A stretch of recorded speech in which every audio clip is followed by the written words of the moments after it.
আল্লাহ পাক রব্বুল আলামিন মহিলাদের উপর 4টি ফরজের আমল শিখায় দিয়ে দিলেন। 3 নাম্বার হইল স্বামীর খেদমত করা। 4 নাম্বার হইল আল্লাহ পাক রব্বুল আলামিন পর্দার সহিত সমস্ত শরীর বসবাস, সমস্ত শরীর আবদ্ধ করে চলাচল করার কথা বললেন। বাবা, আল্লাহর পয়গম্বর আলাইহিস সালাম ডাকতে বলেন, কোন মা আর বোন যদি এই 4টা আমল করতে পারে, আল্লাহ পাক রব্বুল আলামিন কঠিন কিয়ামতের ময়দানে তাদের জন্য 8টি জান্নাতের দরজা খোলা দিয়ে দিবে। শুধু তাই নয় বাবা, আল্লাহ পাক রব্বুল আলামিনের পয়গম্বর ডাকতে বলেন, কোন মা আর বোন যদি এই 4টা আমল করতে পারে, তার ভিতরে 3টা আমল হইল সময় সময় করা লাগবে। আর নামাজের সময় যখন আসবে তখন সে নামাজ পড়া লাগবে। রমজানের রোজা যখন আসবে রমজানের রোজা রাখা লাগবে। 3 নাম্বার হইল স্বামী যখন আসবে স্বামীর খেদমত করা লাগবে। 4 নাম্বার হইল তার জীবন দশায় পর্দার সহিত চলাচল করা লাগবে। পর্দার সহিত যদি কোনো মা আর বোন যদি চলাচল করতে পারে, আল্লাহ পাক রব্বুল আলামিন তাকে দুনিয়াতেও সম্মান দান করবে, আখিরাতেও মর্যাদা দান করবে। চিৎকার দিয়ে বলুন সুবহানাল্লাহ। আল্লাহ পাক রব্বুল আলামিন ডাকতে বলেন, ওয়াকরনা ফি বুয়ুতিকুন্না ওয়ালা তাবাররাজনা তাবাররুজাল জাহিলিয়াতিল উলা। মাগো, আপনার স্ত্রী আপনার পর্দাটা, আপনার শরীরটা পর্দার ভিতরে আবদ্ধ করেন। মাগো, আল্লাহ পাক রব্বুল আলামিনের পয়গম্বর ডাকতে বলেন, নারীদের কণ্ঠ তো পর্দা, নারীদের কণ্ঠ তো পর্দা। শুধু তাই নয়, সেই জায়গায় আপনি কেন একজন পর পুরুষের সঙ্গে সাক্ষাৎ করেন?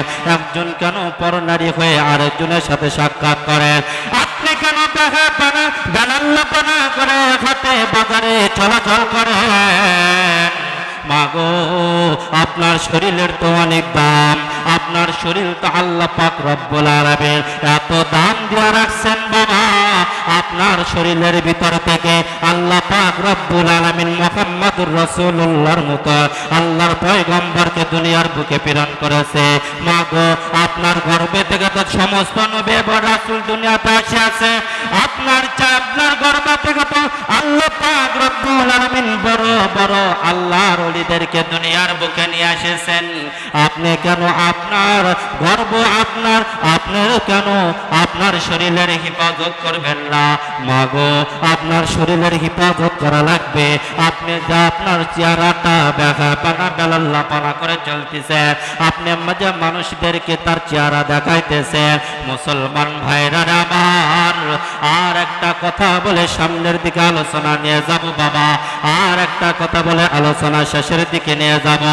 আল্লাহ পাক রব্বুল আলামিন নারীদেরকে যে পর্দার ভিতরে রাখার কথা বললেন, পর্দার ভিতরে থাকার কথা বললেন, মাগো, আপনি পর্দার ভিতরে থাকতেছেন না, আপনার জন্য কিন্তু কঠিন কিয়ামতের দিন জাহান্নামের ব্যবস্থা করে দিয়ে রাখছে। আল্লাহ পাক রব্বুল আলামিনের পয়গম্বর একদিন তার হুজরাখানার ভিতরে বসা, এমন একটা সময় ফাতেমা রাদিয়াল্লাহু তাআলা আনহা ডাকটা বলতেছেন, আব্বাজান, আপনি কেন কান্না করতেছেন? কেন এত টেনশন করতেছেন? আপনার বুঝি আমার মায়ের কথা মনে পড়ে গেছে? ডাকটা বলেন, না, আমার কোনো তোমার মায়ের কথা মনে পড়ে নাই। আম্মাজান আয়েশা সিদ্দিকার কথা মনে পড়ে নাই। শুধু তাই নয়, ফাতেমা ডাকটা বলেন, আব্বাজান, আপনি কেন কান্না করতেছেন? ডাকটা বলতেছেন, ফাতেমা, আমি যখন মেরাজের রাত্রিতে যখন জান্নাত দেখতে গেলাম, জাহান্নাম যখন ভ্রমণ করলাম, এমন একটা সময় দেখতে পেলাম জিবরাইল আলাইহিস সালাম আমাকে 6 ধরনের নারীর সঙ্গে আমাকে পরিচয় করা দিয়ে রাখলেন। 6 ধরনের আযাবের সঙ্গে আমাকে পরিচয় করা দিয়ে রাখছেন। আল্লাহর পয়গম্বর ডাকতে বলেন, 1 নাম্বার হইল ওই নারী, যেই নারীটার ভিতরে দেখতে পেলাম ওই নারীটার জিহ্বার ভিতর বর্শি লাগায় জাহান্নামের ভিতরে দোল খালাইতেছে। আমি দেখতে পেলাম ওই নারীটা আহাজারি করতেছে, চিৎকার করতেছে। আমি জিবরাইলকে ডাকতে বলেন, ভাই জিবরাইল, এই নারীর কি অপরাধ? এই নারীর কি অপরাধ? এই নারী কোন গুনার কারণে এই রকম ভাবে জাহান্নামের ভিতর নরম একটা জায়গা জিহ্বার ভিতর বর্ষি লাগায় জাহান্নামের ভিতর দোল খাওয়াইতেছে। জিবরাইল আলাইহিস সালাম ডাকতে বললেন, পয়গম্বর, এটা হলো আপনার উম্মত।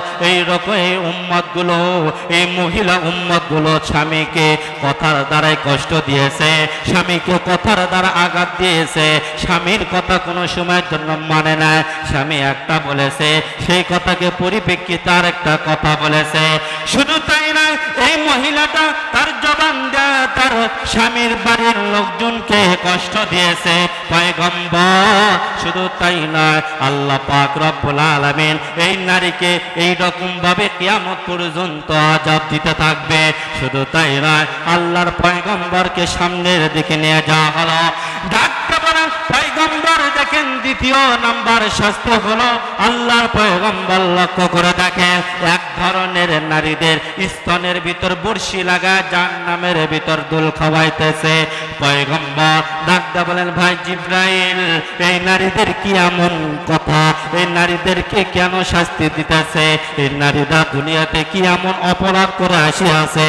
ডাকতে বললেন, পয়গম্বর, এই নারীটা তো ওই নারী, যেই নারীটা সুন্দর করে সাজুগুজু করাইয়া রাস্তাঘাটে বাজারে মার্কেটে চলাচল করিয়াছে, বিভিন্ন ফাংশনে গেছে, তাদের সুন্দর শরীরটা পরপুরুষকে দেখাইছে। শুধু তাই নয় বাবা, আল্লাহর পয়গম্বর আলাইহিস সালাম লক্ষ্য করে দেখে, তাদের নরম স্থানের ভিতর বর্ষি লাগায় জাহান্নামের ভিতর দোল খাওয়াইতেছে।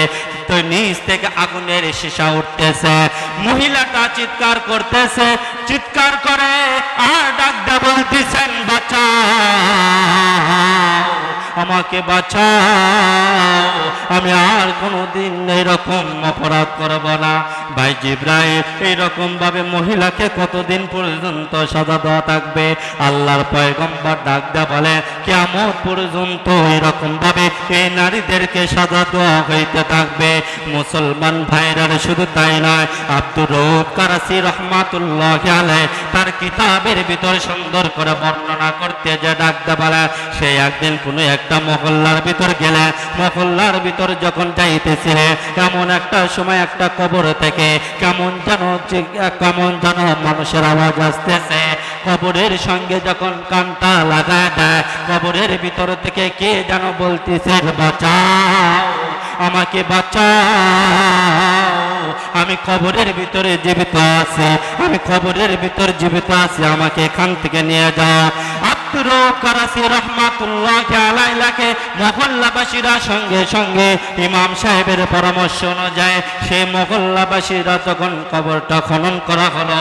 কবরটা খনন করার পর অর্ধখানিক কবরটা খনন করার সঙ্গে সঙ্গে মহিলাটা ভিতর থেকে ডাক দেয়া বলেন, আমি একজন মহিলা, আমার গায়ে কোনো কাপড় নাই, কোনো কাপড় নাই, আমাকে একটা কাপড় দিয়ে দাও। জলদি করে ভিতর থেকে জলদি করে একটা কাপড় দিয়ে দাও হলো, চাদর দিয়ে দেওয়া হলো। মহিলাটা কবরটা খনন করার সঙ্গে সঙ্গে এক দৌড়ে তার বাড়িতে যে চলে গেলেন। বাড়িতে যাওয়ার পর দরজাটা লাগিয়ে দিলেন। মা গো, ও মা, সুন্দর করে দিলটা নরম করে দিয়ে কথাগুলো শ্রবণ করেন, আপনাদের জন্যই কথা বলতেছি গো মা। এইবার আব্দুর রউফ কারাসি রাহমাতুল্লাহি আলাইহি বলেন, দেখতে পেলাম সমস্ত মানুষেরা তার পিছনে নিয়ে নিল। পিছনে নেওয়ার পর যখন দেখতে পেলে ঘরের দরজা বন্ধ, ডাক দেয়া বলতেছেন, মা গো, ঘরের দরজা খুলো, আমরা তোমার সঙ্গে কথা বলতে চাই, তুমি কেনই বা কবরের ভিতরে জীবিত হইলা? ডাক দেয়া বলেন, আমাকে আপনারা দেখতে পারবেন না, আমাকে যদি আপনারা দেখেন আমার চেহারা আপনারা সহ্য করতে পারবেন না। আমার চেহারা যদি আপনারা দেখেন, আমার চেহারা দেখা মাত্রই আপনারা বেহুশ হয়ে যাবেন, হতাশ হয়ে যাবেন। আব্দুর রউফ কারাসি রাহমাতুল্লাহি আলাইহি তার কিতাবের ভিতরে লেখেন, জলদি যখন পিড়াপিড়ি কারণে, মানুষ জবরদস্তি করার কারণে মহিলাটা দরজা খুলতে বাধ্য হইল, কিন্তু মহিলাটা চেহারা কাউকে দেখায় না। চেহারা না দেখানোর কারণে সবাই হতাশ হয়ে গেলেন আর বলতেছে আমরা তোমার সঙ্গে কথা বলতে চাই, আমরা তোমার সঙ্গে কথা বলবো। এবার মহিলাটা যখন সামনের দিকে ঘুরলেন দেখতে পেলেন চেহারার ভিতর কোথাও গোস্ত নাই, কোথাও তার গোস্ত নাই, মাংস নাই, সমস্ত হাড্ডিগুলো বের হয়ে গেছে। মহিলাগুলো মহিলার কথা শুনে অবাক হয়ে গেলেন, মহিলার চেহারা দেখে অবাক হয়ে গেলেন। ডাকতে বলতেছেন বা ও মা, আপনার চেহারা এরকম কেমন হইল, কেমনে এইরকম ভয়ঙ্কর চেহারা হয়ে গেল? ডাকতে বলতেছেন বাবা শুনেন, আমি তো একজন পরনারী ছিলাম, ব্যাপারটা মহিলা ছিলাম, আমি তো একজন ব্যাপারটা মহিলা ছিলাম। আমার সুন্দর চেহারাটা মানুষের সঙ্গে দেখা করাইতাম, আমার চেহারার দিকে মানুষকে দেখাইতাম, আমার দিকে আকৃষ্ট করতাম। মা সুন্দর করে শোনো, আপনার চেহারা এরকম কেন হইল? ডাকতে বলতেছেন আমি তো একজন পরনারী ছিলাম, নারী ছিলাম। আমি যখন কবরস্থ হইলাম, কবরস্থ হওয়ার পর আমাকে যখন আযাবের ফেরেশতা আমার কবরের ভিতরে ঢোকায় দেওয়া হলো, আযাবের ফেরেশতাগুলো আমাকে যখন উঠা বসাইলো, ডাকতে বলতেছেন মান রব্বুকা, তোমার রব কে ছিল? আমি বলতে পারি না, কেননা আমি দুনিয়াতে আল্লাহর হুকুম বলতে কিছু মানি নাই। ডাকতে বলতেছেন নমান দিনুকা, তোমার কি দিন ছিল, তুমি কোন ধর্মের মানুষ ছিলা? আমি তো বলতে পারি না, আমি তো নামধারী মুসলমান একজন নারী ছিলাম, আমি তো একজন নামধারী মুসলমান নারী ছিলাম, আমি তো ইসলামের কোনো হুকুম মানি নাই।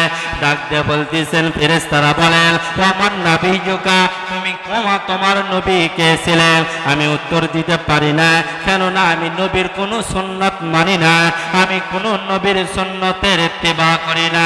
এই জন্য বাবা আল্লাহর পয়গম্বর ডাকতে বলেন আমাকে অনুসরণ করো, আমাকে মহব্বত করো।